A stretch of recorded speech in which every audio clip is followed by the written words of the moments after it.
So this is a short video on the subject of pitching, and in particular pitching projects and animated projects. So how do you pitch an idea for an animated film or a TV series? Now obviously it's not easy. A perfect pitch was once memorably described by an executive at the BBC as something that is so enticing that no one can possibly turn us down. So how do you achieve this? How do you make a pitch that's so great that no executive can possibly say no? The answer, of course, is to get Brad Pitt to be in it. And that's great if you're best mates with Brad Pitt. It's not so good for the rest of us. It's one of the reasons why people are so nice to Hollywood actors, is they can get stuff made.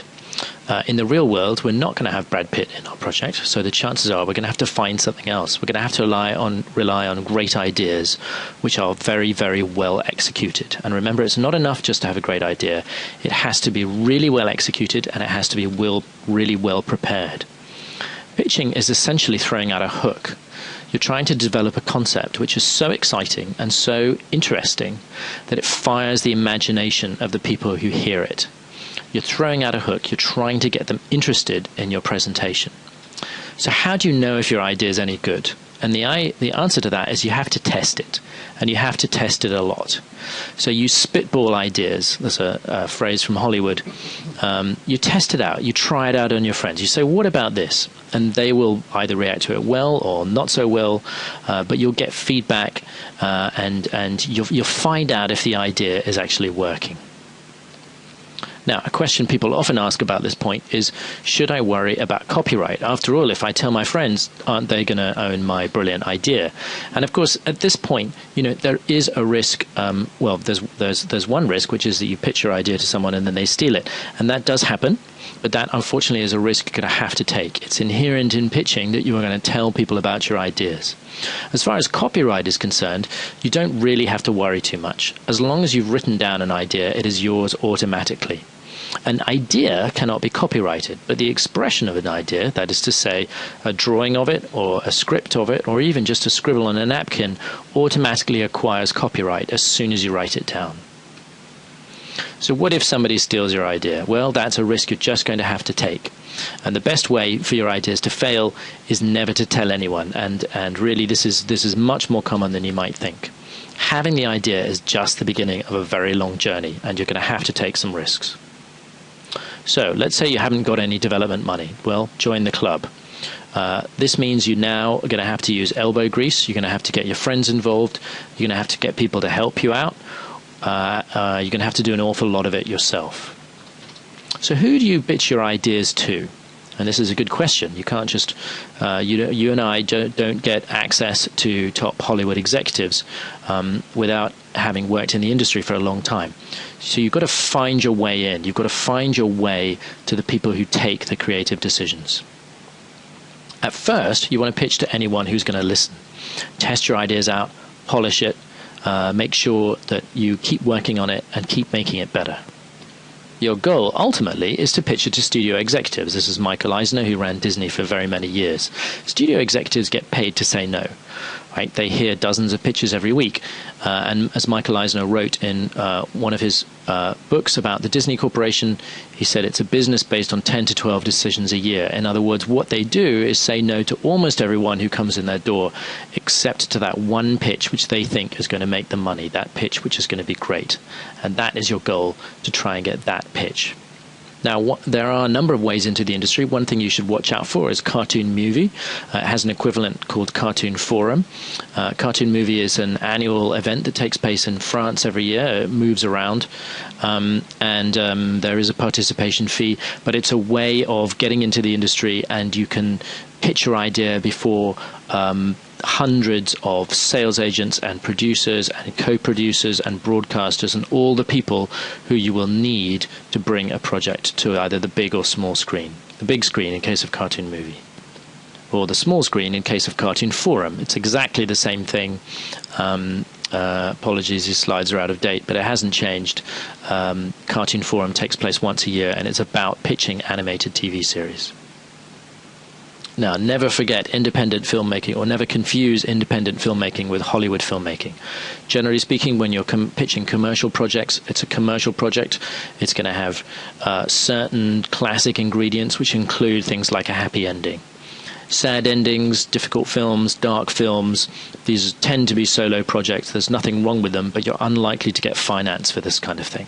So don't confuse Hollywood movies with independent films. So what's in a good pitch? You're going to have an outline, a synopsis of the story that might be 2 to 3 pages. You're going to have some images. You're going to have to do some character design. You're going to have to get some artwork together. Some ideas of the environment, which you might call mood boards, the world that you want to create. You're going to have all kinds of stuff. You're going to have some kind of pitch, materials that are going to make your project look really, really nice, look really attractive. People will expect the pitch document to look attractive and interesting and feel professional. And you're going to leave some kind of leave behind. This might be a physical document which you can actually hand to somebody, or a single sheet, or more commonly nowadays just a single PDF document that you can email people, as paper itself becomes much less popular. If it's a TV series, you will almost certainly need some sample scripts, because TV is all about the writing and the continuation of the writing. A good TV series has a series of characters in it and a premise that is interesting enough to sustain individual episodes over the long haul. Because you're going to meet these characters repeatedly, and you're going to try and find interesting situations for them. Ideally, if it's an animated project, you're going to have some kind of proof of concept or trailer or teaser. This kind of thing can become very, very expensive. But, even if you've got just 10 or 20 seconds of great animation, that could be enough, and it will certainly help your pitch a great deal. Do you need a budget? Not immediately, but at some point you will need a budget. That means you're going to need to talk to producers. You're going to have to put together some kind of meaningful expression of how much your project is going to cost. Because if an investor likes it, the very first question they're going to ask is, how much does it cost to bring this to the screen? You're going to need a one-sheet. A one-sheet is like a movie poster, but with a great tagline. So here's one from Ratatouille. He's dying to become a chef. This, in one single image, encapsulates what this movie is about. Here's one from Scooby-Doo. Terrible movie. Great one sheet. Be afraid. Be kind of afraid. Brilliant. Ants. Every ant has his day. Again, it tells you, the poster tells you about the idea. How long is a good pitch? About 2 minutes, possibly 5, never more than 10. A good pitch is nice and short. You do not want to bore your audience. Now you'll hear people talk about the high concept pitch. So what do we mean by the high concept pitch? Here's one, Snakes on a Plane. That's where the high concept pitch actually became the name of the movie. But a high concept pitch is something that can be summarized very briefly, and something that creates an exciting and novel scenario. It's also called an elevator pitch because of the famous idea that you're in the elevator with Jeffrey Katzenberg. You've got 30 seconds to pitch the idea, or even less, in between floors at the DreamWorks building. We can also express the high concept pitch in the what if format. What if the toys in the closet came alive when their owner left the room? What if there really were monsters in the closet? What if all the superheroes got old and fat? You'll notice that Pixar is really, really good at this. This is why so many of these examples are from Pixar films. What if a little kid had his very own giant robot? There's a film that I worked on. And another one I worked on here, Lion King. What if we made Hamlet with lions? What if an elephant could fly? What if we set Treasure Island in space? Sometimes it doesn't work. Sometimes the high concept pitch is a great idea, but somehow the execution doesn't quite work. What if the actors on Star Trek actually had to pilot a real starship? Fantastic movie, by the way. Another way of expressing a pitch is, what is this movie like? It's like The Fugitive, only with a fox and a hound. Or it's like Three Men and a Baby, but with a mammoth, a tiger, and a sloth. Now, on to business. If you pitch your idea to someone and they say no, do they own your pitch? Of course not. because you own the copyright in your work.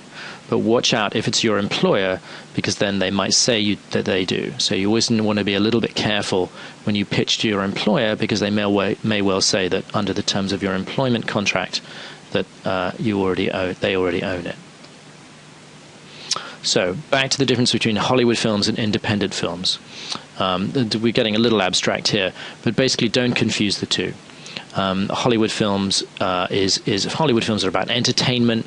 Independent films are the kind of thing that make you feel uncomfortable, possibly thought-provoking, possibly good for you, but much less likely to attract finance. Much harder to get these things financed.